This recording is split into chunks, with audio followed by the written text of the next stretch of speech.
From intense arguments to uncomfortable moments, Joe Rogan's interviews often take unexpected turns, like the time he found himself at odds with Eddie Bravo. 1. In this episode of the Joe Rogan Experience, Eddie Bravo claims that nuclear weapons are fake and no one has ever set one off. Footage looks like it doesn't look authentic. It looks like they faked all that shit. The room quickly turns into chaos as Bravo asks question after question. Joe Rogan gets annoyed, saying the whole debate is a waste of time. They're a giant waste of time.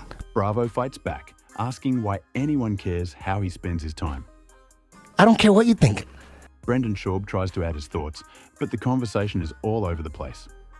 Even Jamie Vernon, the show's calm producer, speaks up. Frustrated, he tells Bravo to look for real answers instead of just arguing. He says Bravo doesn't want the truth. He wants more questions.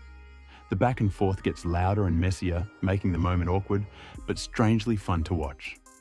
In another heated debate, Joey Diaz, a longtime guest on the Joe Rogan Experience, didn't hold back when Joe asked him about changes in comedy during the Me Too movement.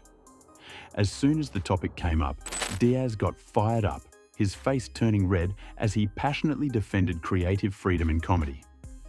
And this is it. This is it because it's time. We're not taking it no more. For Diaz, the idea of censoring jokes is too much to take, and he made it clear that he's sticking to his roots.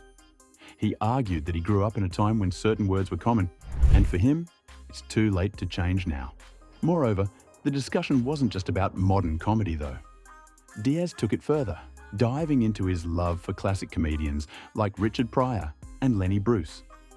He described listening to Pryor's controversial album, Bicentennial Expletive, and how it deeply moved him.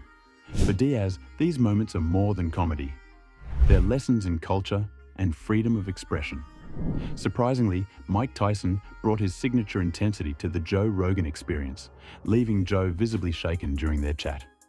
Tyson casually shared that after filming a short video, he ended up bedridden for a week. That was 30 seconds and I was in bed for a week.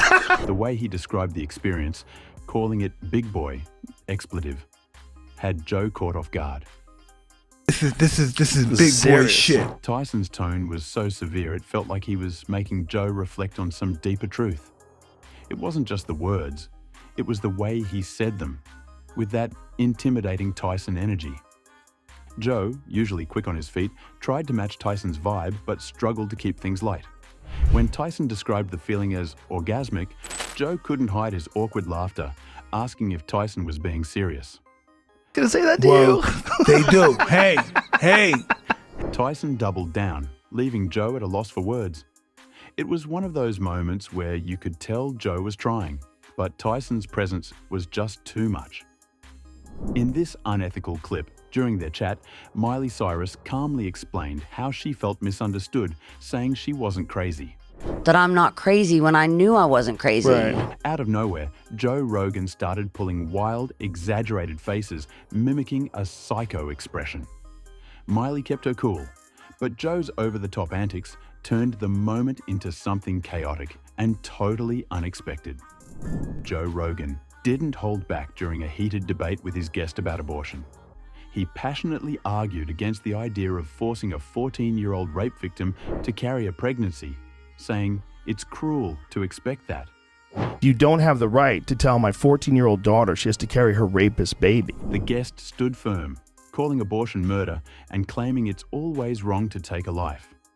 Rogan pushed back, asking about early pregnancies, like just a few days after a positive test.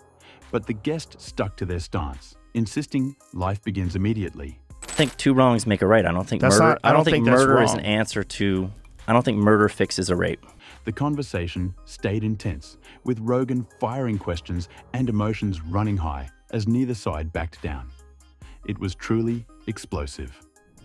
This is one of the most heated arguments ever recorded on JRE podcast. Candace Owens stirred the pot by confidently stating that humans don't need to care about the environment because, according to her, climate change isn't real. I don't throw trash on the ground, she said. I don't throw trash on the ground. But do I believe in climate change? No.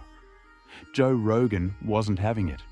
He calmly argued that the issue is way too complicated for such a dismissive take. He questioned if she could make such bold claims, but Candace stood her ground. The debate heated up as they went back and forth, with Candace defending her disbelief and Joe urging her to consider the science.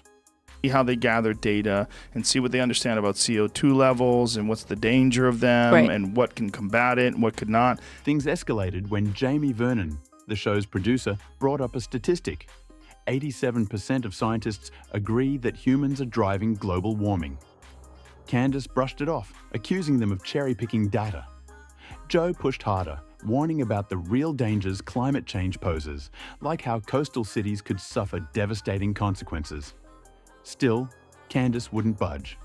Eventually, Joe got her to admit she didn't fully understand the science behind climate change. "Why have a belief at all?" Joe asked. Candace reluctantly agreed she might have been better off saying she had no opinion. The exchange left everyone feeling the tension. That's just the whole But you're point. saying you don't believe I it. don't. Yeah, I would have to have someone sit down and convince me that it was real. I personally don't believe it. That's okay. This is one interesting moment on Live when Joe Rogan, known for his love of health and fitness, got into a heated debate with Michaela Peterson, daughter of Jordan Peterson, about the challenges of exercising for overweight individuals. Michaela argued that many overweight people don't have the energy to work out. A lot of people who are overweight and sick don't have enough energy to do that. Joe pushed back hard, claiming it's more about discipline than energy. He acknowledged that starting a fitness routine can be tough, but argued that discipline and momentum are what truly matter. But I think some of them just don't have discipline. There's an issue with that as well. Joe went on a passionate rant about how important it is to push yourself, even when you don't feel like it. "There have been many days I didn't want to work out," he said, "but I forced myself." There's been many days where I didn't want to work out. I just didn't feel like I had the energy, and I just forced myself. Michaela stood firm, insisting that lack of energy can still play a big role. In the end, they didn't agree, leaving the debate unresolved, but very intense. Additionally, Tom DeLonge, the guitarist from Blink-182, has long been a believer in UFOs and extraterrestrial activity. He shared his wild theories about alien cover-ups and strange technology on Joe Rogan's podcast. However, Joe wasn't buying it. He pressed Tom, asking, "Where are you getting this from?"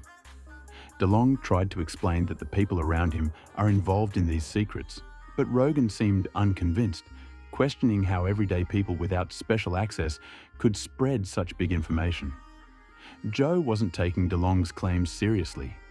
While he didn't get angry, Rogan appeared more curious than supportive, almost humoring DeLonge's outlandish theories. Later, in a conversation with other guests, Rogan joked about DeLonge, suggesting something was wrong with him. But wait, the show didn't end there. Brian Callen, comedian and regular on Joe Rogan's podcast, found himself in a tough spot when he boldly claimed what he'd do in certain situations. The conversation quickly turned to schoolyard jerks, and Callen was acting like a tough guy, making exaggerated statements. Rogan and Brendan Schaub immediately jumped on him, calling out his tough guy persona. They humorously but firmly told him to stop with the theatrics and cut it out. I hate when... Hey, That's bro, not true. You fucking bully me. If I bully you, try bullying me right now, motherfucker. You know what your problem is? Joe Rogan went deeper, arguing that Callen's behavior was shaped by the toxic people he hangs out with. Rogan and Schaub tore into Callen, pointing out how his ego was getting in the way. The guys roasted him for hanging out with cocksuckers and how those toxic influences ruined the way he communicated. Callen tried to defend himself, but the banter was relentless, and the moment quickly became a full-on roasting session. But there is one more full of heat moment featuring Nick DiPaolo. Nick DiPaolo, known for his conservative views, clashed with Joe Rogan during their conversation about Hillary Clinton and Donald Trump. Rogan pointed out that Trump was a habitual liar, but DiPaolo disagreed, sarcastically dismissing sources like the Washington Post. He argued that the mainstream media was twisting Trump's words and even challenged Rogan to define a lie, questioning the evidence behind such claims. Rogan, growing frustrated with DePaulo's lack of solid arguments, accused him of resorting to whataboutism. When DePaulo tried to deflect by bringing up inaccuracies from Hillary Clinton and the media, Rogan snapped, calling it a typical tactic to avoid addressing the issue. He made it clear that DePaulo was redirecting the conversation instead of backing up his points with facts. The tension was palpable as Rogan called out the deflection strategy, which heated the argument. In the final segment, neuroscientist Stefan Guyenet and journalist Gary Taubes' conversation took a fiery turn when they began discussing the science behind obesity. Guyenet, who believes the brain is crucial in regulating body fat, sharply disagreed with Taubes' views. Taubes argued that fat storage is largely due to insulin resistance and carbohydrate intake, but Guyenet pushed back, claiming that the brain, not insulin, is the main regulator of fat. As the debate continued, Guyenet became increasingly frustrated, explaining that the brain controls how much fat we store by managing our intake and expenditure. Taubes, however, remained firm in his belief that insulin resistance is the key issue. The back and forth grew tense as Guyenet criticized Taubes' model, accusing him of oversimplifying the problem. The argument became more hostile as Guyenet, seemingly tired of Taubes' approach, sarcastically responded to his points. Both experts clashed fiercely, leaving the audience to witness a deep divide in their understanding of obesity and fat storage. Thanks for watching. I hope you enjoyed this video. Make sure to like and subscribe to the channel.